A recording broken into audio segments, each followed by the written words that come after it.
Un terrain vague dans la banlieue nord-est de Varsovie.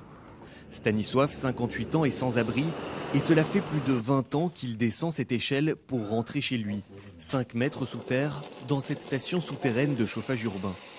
Une dizaine de personnes vivent ici en général et profitent de la chaleur dégagée par ces canalisations où l'eau coule à plus de 100 degrés.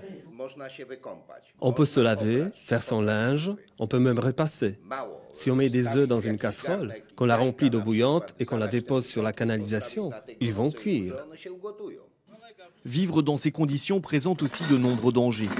Cet homme est tombé de quelques mètres sur la tête.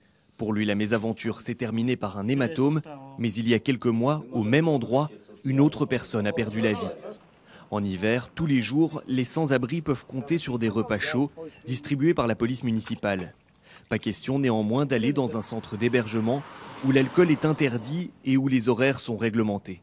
De 7h du matin à 7h du soir, ils nous mettent dehors et on ne peut laisser aucune affaire. Comment voulez-vous que je trouve du travail? Ici, au moins, je suis libre.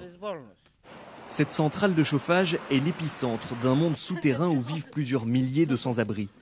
Gosia a tout juste la quarantaine et a déjà passé le tiers de sa vie sous terre. Un divorce douloureux et des inondations l'ont poussé à la rue, mais le plus dur restait à venir. Il y a quelques années, j'ai accouché d'une petite fille dans ces canalisations.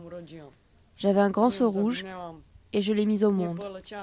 Puis je l'ai enveloppée dans un drap et je suis montée prévenir les secours. Mais vous avez accouché toute seule, sans aucune aide? Oui. D'elle-même, Gosia a rendu sa fille à une famille d'accueil de Varsovie. Aujourd'hui, elle essaye de survivre, alors que chaque journée de grand froid fait plusieurs morts en Pologne, essentiellement des sans-abri.